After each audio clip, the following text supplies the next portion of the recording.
읽은 말씀은 쉽게 받아들이기 어려운 이 시대가 됐습니다. 왜냐하면 이혼이라고 하는 문제에 대해서 예수님이 가르치셨는데 이 이혼이 통계상 지금 세 쌍이 결혼하면 한 쌍이 이혼을 할 정도로 많은 이혼의 그 통계가 나와 있습니다.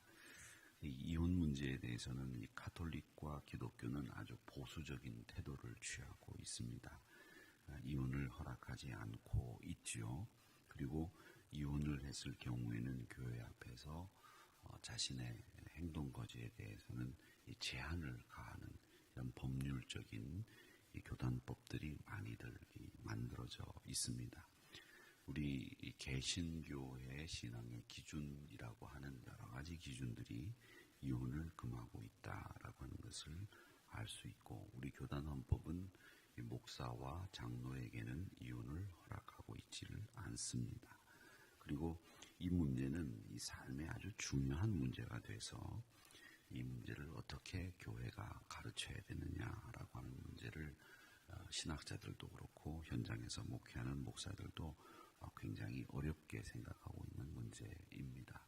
근데 그것은 이혼을 금하고 있는 이유는 두 가지가 있습니다. 하나는 하나님이 이 결혼 제도는 창조 질서에 의해서 만들어 놓으신 하나님의 제도이다라고 하는 겁니다.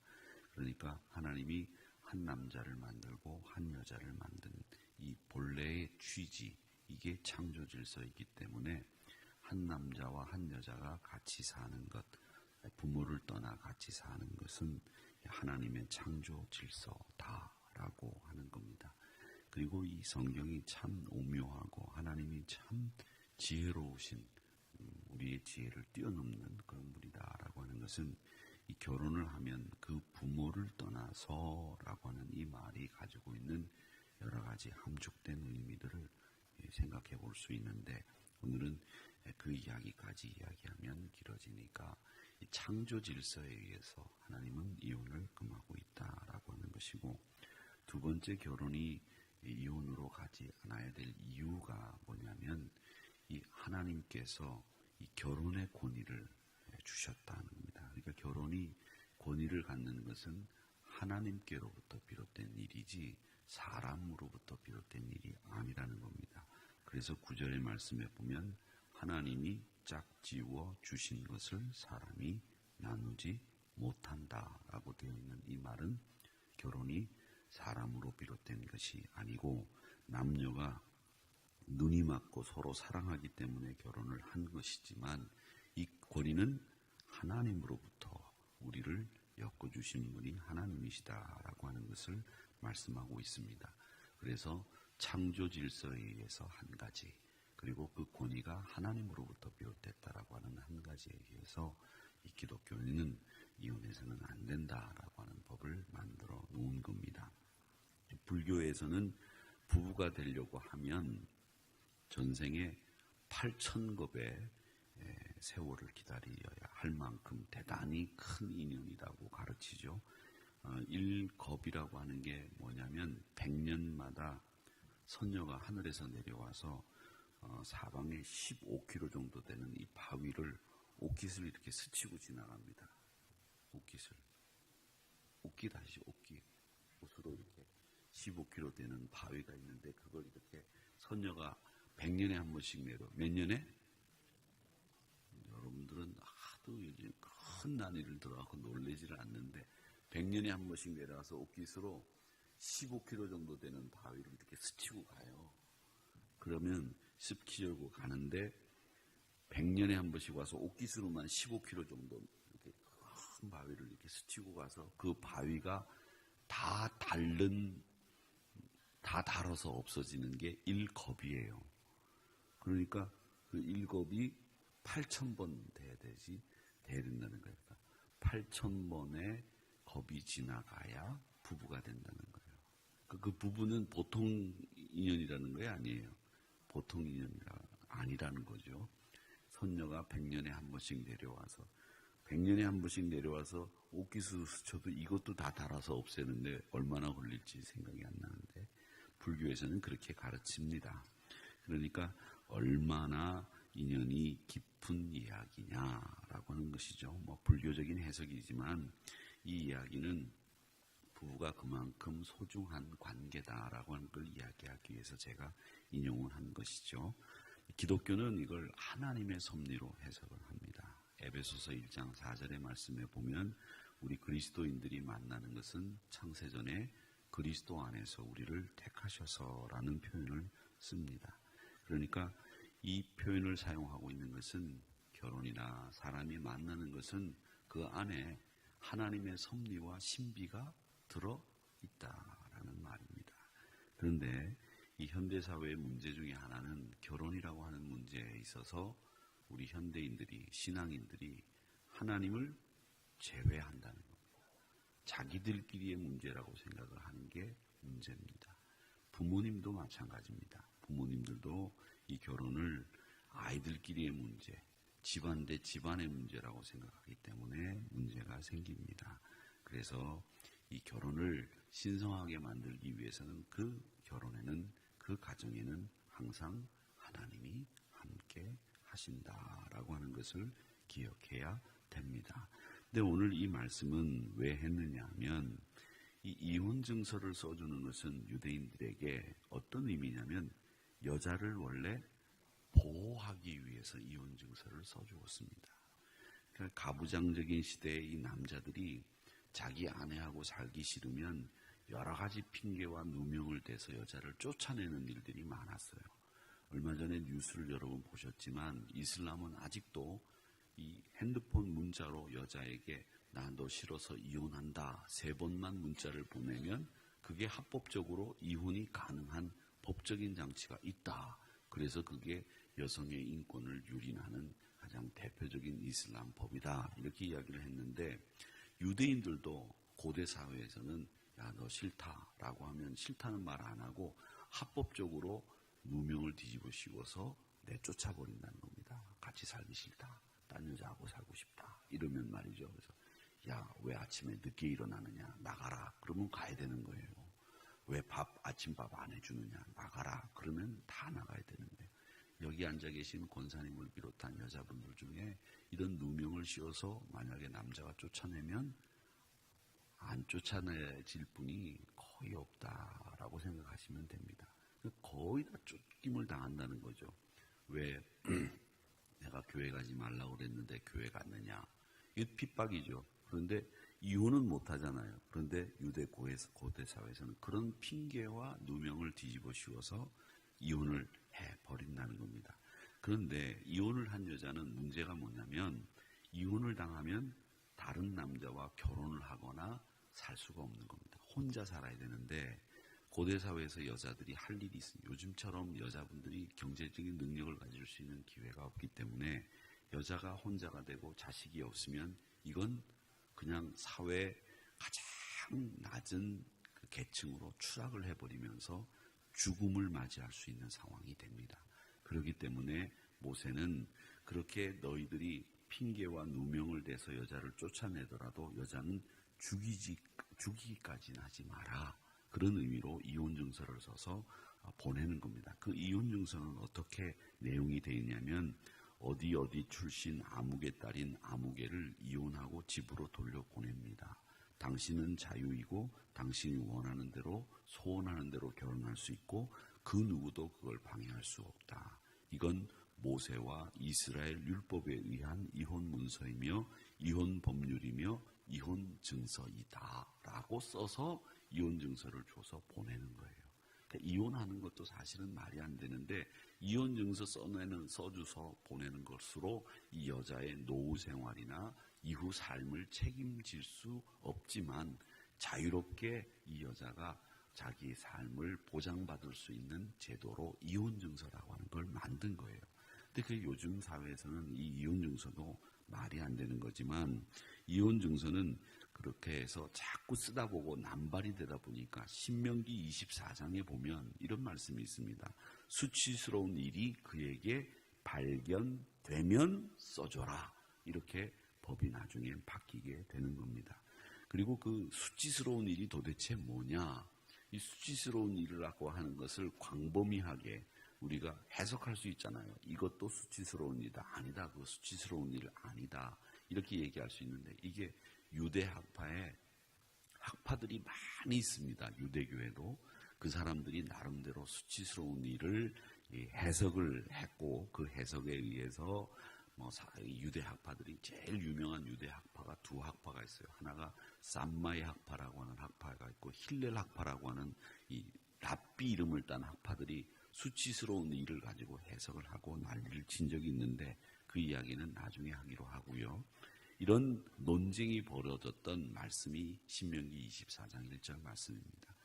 근데 이걸 포괄적으로 얘기를 하면 왜 그렇게 했느냐라고 하는 건데 그건 사회적인 약자인 여자를 보호하기 위해서 이혼 증서를 써줬고 또 그걸 예수님은 이걸 남자가 자기 마음대로 이혼 증서를 써주지도 않고 또 써주고 함부로 하는 거 이거 다 나쁜 일이다라고 하는 것을 말씀하고 있는 겁니다. 그래서 이 모세의 권위가 아닌 창조 질서에 의해서 결혼을 바라보아야 한다라고 하는 것을 말씀하시는 내용이 오늘 말씀의 내용입니다. 그러니까 어떤 경우라도 부부는 하나님의 창조 질서에 의해서 하나님의 권위에 의해서 세워진 가정의 부부 질서를 지켜야 한다라고 하는 이야기를 하고 있는 거죠. 근데 목회를 하면서 보면 저 사람들은 차라리 이혼을 시키는 게 낫겠다 이런 생각이 드는 분들이 없지 않아 있습니다. 저 여자분은 저 남자분하고 사는 것이 평생 지옥을 사는 것과 똑같다. 저분을 차라리 헤어지게 해서 사는 게 낫겠다라고 그렇게 생각드는 분들이 있습니다. 너무 안 되는 거죠. 상대방을 안을 수 있는 끌어안을 만한 이런 애정이 하나도 없는 거예요. 이해할 만한 요만큼의 부분도 없기 때문에 한쪽이 무능력하거나 한쪽이 폭력을 쓰거나 악한 습관이 있을 경우에 상대방 배우자가 고통을 당하는 것을 보면 이거 같이 살게 하지 않는 것이 도리어 하나님의 영광을 드러내는 것이 아니겠는가 이런 생각을 할 때가 있습니다. 이 대표적인 경우가 또 있죠. 그런 경우가 누구냐면 우리 감리교도들은 감리교인들은 싫어하겠지만 요한 웨슬레가 가장 그 대표적인 경우입니다.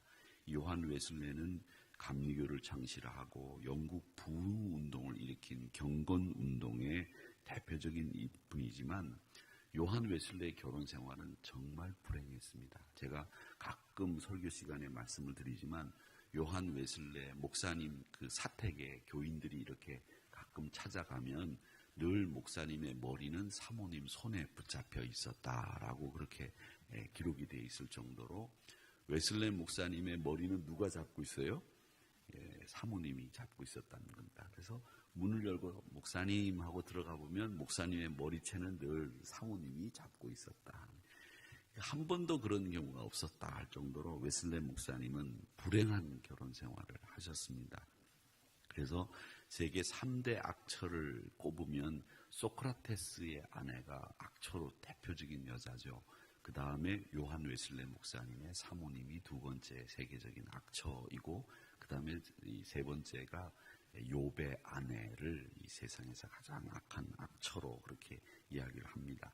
소크라테스의 아내인 그 악처 이름이 크산티페라고 그렇게 알려져 있죠. 근데 요한 웨슬레 목사님은 47살에 결혼을 하셨어요. 근데 이 47살이면 지금도 늦지만 당시에도 웨슬레 목사님이 결혼할 때는 굉장히 늦은 나이였습니다. 근데 그 아내 이름이 몰리라고 하는 여자였는데 이분과 결혼을 할 때에 웨슬레 목사님이 결혼을 해야 된다고 많은 분들이 권유를 했지 않겠습니까? 목사님 결혼하셔야 됩니다. 하셔야 됩니다. 많은 여인들이 있었고 또 결혼을 주선받았는데 웨슬레 목사님이 성격이 여자랑 결혼할 때 목사님 이분이 참 좋습니다. 결혼하세요. 그렇게 30대부터 권유를 했는데 막상 그분과 결혼하려고 하면 이 요한 웨슬레 목사님이 미적대는 거예요.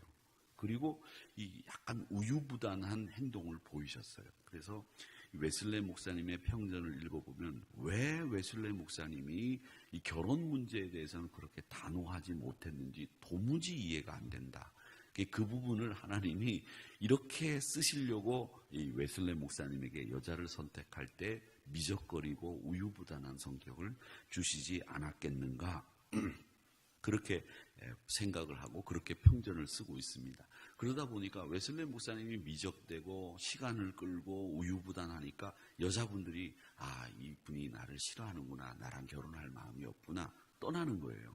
그렇게 해서 좋은 분들이 많이 있었는데도 떠나면서 결국 47살에 몰리라고 하는 여자랑 결혼을 하는데, 그때는 또 어떻게 결혼하느냐, 좋아서 사랑해서 결혼하는 게 아니라 충동적으로 결혼을 하신 거예요.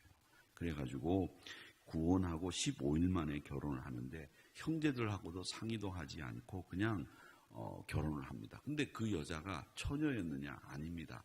아이 4술 둔 과부였습니다. 그 여자랑 충동적으로 웨슬레 목사님이 결혼을 한 거죠.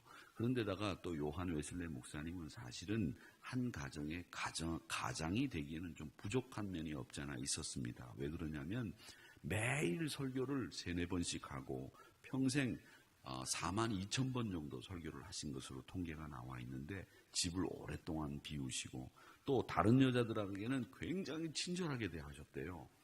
다른 여자들 만나면 그게 이제 평전에 나오는 얘기인데 막 친절하게 굴고 자기 아내만 보면 얼굴색이 확 굳어버립니다. 그렇지 않겠어요? 충동적으로 결혼한 데다가 아이 4술 든 과부랑 결혼했으니까 다른 여자하고 집에 돌아와가지고 자기 부인을 보면 얼마나 성질이 나겠어요. 그런데 왜 충동적으로 그렇게 결혼했는지 모르겠습니다만은, 그래서 이 남편에 대해서 왜 다른 여자에게는 교회 가서는 그렇게 친절하면서 나한테는 그렇게 친절한 얼굴 한 번도 보여주지 않느냐고 부부싸움 하기가 매일 일이었다고 합니다. 그래서 머리채를 잡아 뽑는 일, 그리고 사택에 가보면 늘 목사님의 머리채가 사모님의 손에 달려 있었다라고 하는 겁니다. 그러니까 이 요한 웨슬레 목사님의 성격은 굉장히 독성적인 성격이고, 그 다음에 이 사모님인 이 몰리라고 하는 사람의 성격은 굉장히 극단적인 감정을 가진 사람이었다고 하는 겁니다. 한 사람은 독선적인 성격의 소유자고 또 한 사람은 아주 극단적인 감정의 소유자니까 이 두 분이 안 맞았던 거죠. 그래서 요한 웨슬레 목사님의 편지가 있습니다. 이 편지가 있고 설교가 있고 그분의 이제 이런 일기들이 다 있는데, 그 편지를 보면 다른 분에게는 불평해 놓은 게 아무것도 없어요. 다들 참 은혜롭고 다 좋다 이렇게 했는데, 이 편지에는 한 10번에서 한 12번 정도 이 사모님에 대한 불평이 있습니다. 그래서 이렇게 편지를 읽어보면 이 몰리라고 하는 사모님과는 사이가 좋지 않았구나라고 하는 겁니다. 그러니까 매일 집에 들어가면 상소리를 듣고 매일 그랬다는 거죠. 그래서 싸움밖에 없다라고 하는 편지 내용이 있습니다. 근데 그래도 그럴 것이 그러다 보니까 요한 웨슬레 목사님이 말을 타고 지구 3바퀴 반 정도 돌 정도로 전도여행을 많이 했다고 했죠. 왜 전도여행을 많이 하겠어요?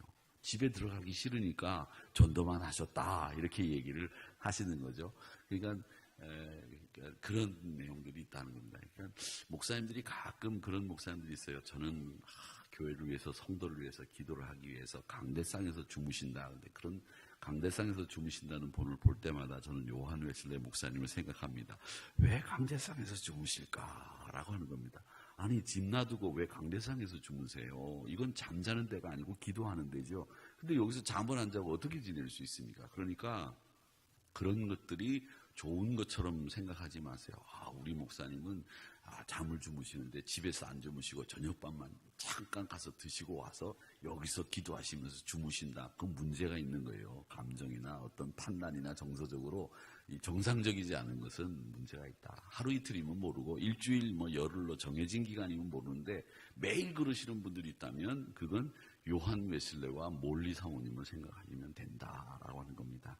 그러니까 여러분, 사랑이 제일 중요하고 결혼이라고 하는 것은 하나님이 세워주신 창조 질서와 그 권위가 하나님으로부터 시작된다라고 하는 것이죠. 그걸 이 예수님이 제자들에게 가르쳐 주시기 위해서 오늘 말씀을 하셨다라고 하는 겁니다. 이 젊은 분들이 하나님께서 만들어주신 창조 질서에 순응하고 하나님께로부터 비롯된 권위 앞에 복종하는 일, 이것도 결혼의 우리의 모습이다라고 하는 것을 기억하면서 젊은이들에게 그렇게 가르쳐야 된다라고 생각을 합니다. 항상 믿음으로 가정도 이끌어 가시는 저와 여러분이 되시기를 바라고, 하나님께서 우리에게 늘 경건한 가정, 하나님의 창조 질서를 신성하게 지키는 가정으로 붙잡아 주시기를 기도하는 이 시간이 되기를 바랍니다. 아버지 하나님,